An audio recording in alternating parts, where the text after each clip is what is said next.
Je m'appelle Chloé, j'ai 29 ans et je suis Senior Data Scientist à la Fondation Roi-Baudouin.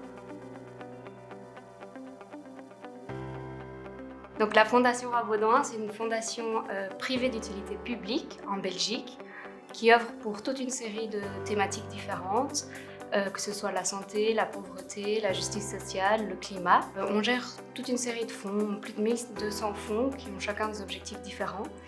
On œuvre au niveau national, local, aussi international. Alors moi, en tant que data scientist, je travaille vraiment sur deux axes. Donc il y a un axe très interne qui est lié à tout ce que fait la fondation, aux données de la fondation elle-même. Donc ça va être du monitoring de nos activités, par exemple l'analyse de nos soutiens, voir un peu quelles sont les régions qu'on le soutient le plus ou qu'on ne soutient peut-être pas assez. Et alors on va pouvoir essayer de prendre des décisions, de développer des nouveaux projets, par exemple, dans ces régions-là. Et un deuxième axe, c'est vraiment on a la chance de pouvoir développer aussi des projets pour le bien directement, qui ont un impact direct sur la société.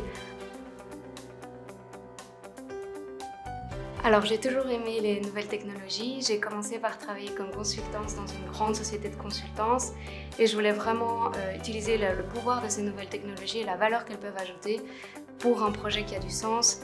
Et je voulais montrer que voilà, les nouvelles technologies, c'est un pouvoir fou et qu'elles peuvent vraiment aider aussi à construire une société meilleure. Alors je pense qu'il y a deux choses. D'abord, d'un point de vue technologie, c'est vraiment intéressant d'être très curieux, de continuer à apprendre parce que ça change tout le temps. C'est des nouvelles technologies qui évoluent très très vite. Ici, on le voit avec que ce soit ChatGPT, etc. On doit toujours rester à la page.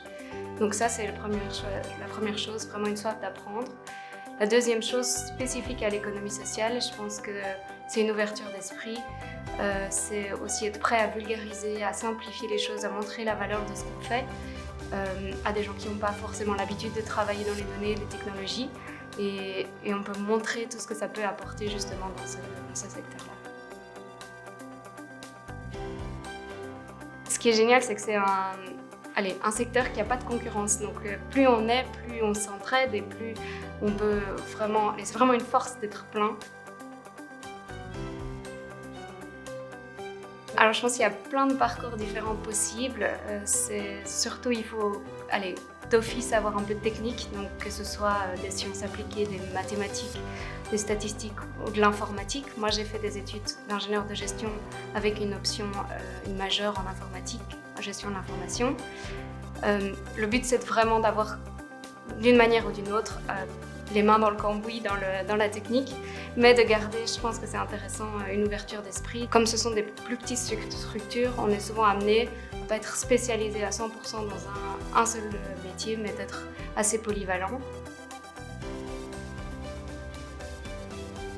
En fonction des projets du moment, je vais travailler pendant un mois ou quelques semaines avec l'équipe climat sur un projet, puis je vais aider l'équipe santé sur un autre projet.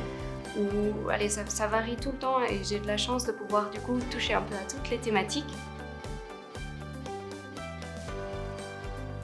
Comme je le disais, c'est assez polyvalent, donc j'ai vraiment tout le spectre de données data, donc ça peut aller de data management, data governance, data visualisation, je fais beaucoup de visualisation des données, nettoyage des données aussi, donc toutes les techniques d'intelligence artificielle.